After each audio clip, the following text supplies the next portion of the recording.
Hi friends, ಎಲ್ಲರಿಗೂ ನಮಸ್ಕಾರ. ರುಚಿ ವಿತ್ ರಶ್ಮಿರಾಮ್ ಚಾನಲ್ಗೆ ಸ್ವಾಗತ. ಫ್ರೆಂಡ್ಸ್, ನನ್ನ ಚಾನಲ್ನ ಯಾರು ಹೊಸದಾಗಿ ನೋಡ್ತಾ ಇದ್ದೀರಾ, ಪ್ಲೀಸ್ ನನ್ನ ಚಾನಲ್ನ ಸಬ್ಸ್ಕ್ರೈಬ್ ಮಾಡಿ, ಪಕ್ಕದಲ್ಲಿರುವಂಥ ಬೆಲ್ ಬಟನ್ನ ಕ್ಲಿಕ್ ಮಾಡಿ.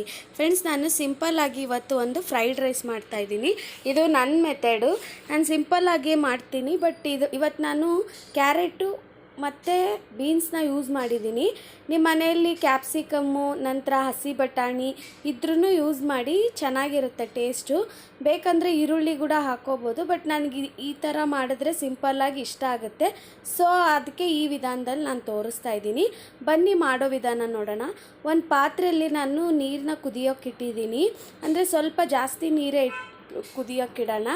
ನಾನು ಒಂದು 15 ನಿಮಿಷ ಬಾಸುಮತಿ ರೈಸ್ನ ನೆನೆ ಹಾಕ್ಕೊಂಡಿದ್ದೀನಿ.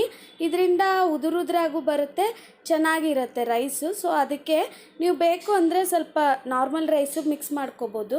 ನಾನು ಕುದಿಯೋ ನೀರಿಗೆ ಒಂದು ಫ್ಲವರು, ಒಂದು 5 ರಿಂದ 6 ಲವಂಗ, 2 ಏಲಕ್ಕಿ, 2 ಪಲಾವ್ ಎಲೆ ಹಾಕ್ಬಿಟ್ಟು ಕುದಿಸ್ತಾ ಇದ್ದೀನಿ.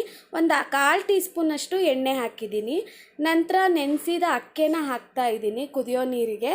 ಚೆನ್ನಾಗಿ ಇವಾಗ ಕುಕ್ ಮಾಡೋಣ.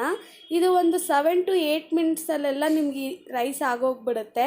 ನೀವು ಕುಕ್ಕರಲ್ಲಿ ಮಾಡಿದಾಗ ಸ್ವಲ್ಪ ಮೆತ್ತಗಾಗುತ್ತೆ. ಸೊ ಈ ವಿಧಾನದಲ್ಲಿ ಮಾಡ್ಕೊಳ್ಳಿ, ಚೆನ್ನಾಗಿರುತ್ತೆ.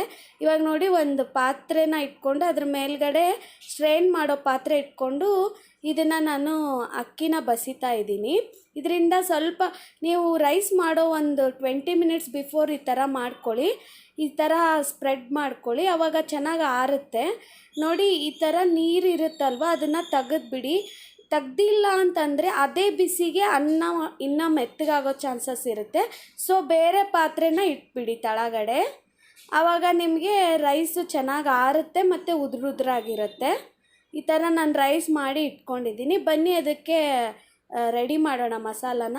ಒಂದು ಪಾತ್ರೆಗೆ 1-2 ಟೀ ಸ್ಪೂನಷ್ಟು ಎಣ್ಣೆ, ನಂತರ ಅರ್ಧ ಟೀ ಸ್ಪೂನಷ್ಟು ತುಪ್ಪ ಹಾಕಿ, ಸಣ್ಣದಾಗಿ ಹೆಚ್ಚಿರೋ ಕ್ಯಾರೆಟು, ಬೀನ್ಸ್ ಹಾಕಿ ಹೈ ಫ್ಲೇಮಲ್ಲಿ ನಾನು ಫ್ರೈ ಮಾಡ್ತಾಯಿದ್ದೀನಿ. ಇದು ಒಂದು 60 to 70% ಅಷ್ಟೇ ಕುಕ್ ಆದರೆ ಸಾಕು. ಒಂದು 1/4 ಟೀ ಸ್ಪೂನಷ್ಟು ಸಾಲ್ಟ್ ಹಾಕಿದ್ದೀನಿ. ನಂತರ ಇದು ಜಸ್ಟ್ ವೆಜಿಟೇಬಲ್ಸ್ಗೆ ಹಾಕಿದ್ದೀನಿ ಸಾಲ್ಟು. ಪೆಪ್ಪರ್ ಪುಡಿ ಒಂದು ಅರ್ಧ ಟೀ ಸ್ಪೂನಷ್ಟು. ನಂತರ ಒಂದು ಅರ್ಧ ಟೀ ಸ್ಪೂನು ಹಸಿಮೆಣ್ಸಿಕಾಯಿ ಪೇಸ್ಟು. ನಂತರ 1.5 ಟೀ ಸ್ಪೂನಷ್ಟು ಸೋಯಾ ಸಾಸು. ಒಂದು 2 ಟೀ ಸ್ಪೂನಷ್ಟು ನಾನು ಟೊಮೆಟೊ ಸಾಸ್ ಹಾಕ್ತಾಯಿದ್ದೀನಿ. ಹಾಕ್ಬಿಟ್ಟು ಚೆನ್ನಾಗಿ ಕಲಿಸ್ಕೊಳ್ಳೋಣ. ಹಸಿಮೆಣ್ಸಿಕಾಯಿ ಪೇಸ್ಟ್ ಬೇಡ ಅಂದರೆ ನೀವು ಹಸಿಮೆಣ್ಸಿಕಾಯಿನೂ ಹಾಕೊಬೋದು. ನಾನಿವಾಗ ಮಾಡಿರೋ ರೈಸು ನಂತರ ಉಪ್ಪನ್ನ ಸೇರಿಸ್ಬಿಟ್ಟು ಚೆನ್ನಾಗಿ ಒಂದು 2 to 3 ಮಿನಿಟ್ಸ್ನ ಹೈ ಫ್ಲೇಮಲ್ಲೇ ನಾವು ಫ್ರೈ ಮಾಡ್ಕೊಬೇಕಾಗತ್ತೆ. ಆವಾಗ ಅದು ಫ್ರೈಡ್ ರೈಸು ಚೆನ್ನಾಗಿ ಟೇಸ್ಟ್ ಬರುತ್ತೆ ನಿಮಗೆ. ನೋಡಿ, ಇವಾಗ ಆಗ್ತಾಯಿದೆ. ನಾನು ಒಂದು 2 ಮಿನಿಟ್ಸಿಂದ ಮಾಡ್ತಾಯಿದ್ದೀನಿ. ಈ ಥರ ಮಾಡ್ಕೊಳ್ಳಿ, ಚೆನ್ನಾಗಿರುತ್ತೆ. ಸಿಂಪಲ್ಲಾಗಿ ಆಗೋಗುತ್ತೆ. ರೈಸ್ ಕೂಡ ನೀವು ನೆನೆಸಿಟ್ಕೊಂಡ್ರೆ ವಿತಿನ್ ಈ ರೈಸು ಒಂದು 10 ಮಿನಿಟ್ಸಿಂದ 12 ಮಿನಿಟ್ಸಲ್ಲಿ ನಿಮಗೆ ರೆಡಿ ಆಗೋಗುತ್ತೆ. ಫ್ರೆಂಡ್ಸ್, ಈ ರೆಸಿಪಿ ನಿಮ್ಗೆ ಹೇಗೆ ಅನ್ನಿಸ್ತು ಅಂತ ನನಗೆ ಖಂಡಿತ ಕಮೆಂಟ್ ಮಾಡಿ ತಿಳಿಸಿ. ಇದೇ ರೀತಿ ಸಿಂಪಲ್ಲಾಗಿರೋ ರೈಸ್ ರೆಸಿಪಿ ಹಾಗೂ ಬ್ರೇಕ್ಫಾಸ್ಟ್ ರೆಸಿಪೀಸ್ನ ನಾನು ನಿಮಗೆ ಖಂಡಿತ ತೋರಿಸ್ತೀನಿ. ನನ್ನ ರೆಸಿಪಿ ನಿಮ್ಗೆ ಹೇಗೆ ಅನ್ನಿಸ್ತು ಅಂತ ನನಗೆ ಕಮೆಂಟ್ ಮಾಡಿ. ನನಗೂ ಒಂದು ಸಪೋರ್ಟ್ ಸಿಕ್ಕಂಗಾಗತ್ತೆ, ಮತ್ತು ಹೊಸದು ಮಾಡೋಕ್ಕೆ ಎನ್ಕರೇಜ್ ಆಗುತ್ತೆ. ಸೊ ಅದಕ್ಕೋಸ್ಕರ ನಾನು ನಿಮಗೆ ಕಮೆಂಟ್ ಮಾಡೋಕ್ಕೆ ಹೇಳ್ತಾ ಇರೋದು. ಇದು ಬೇಗ ಆಗೋಗುತ್ತೆ, ಬ್ಯಾಚುಲರ್ಸಿಗೂ ತುಂಬ ಬೇಗ ಆಗುತ್ತೆ. ಸೊ ಖಂಡಿತ ಎಲ್ಲರೂ ಟ್ರೈ ಮಾಡಿ.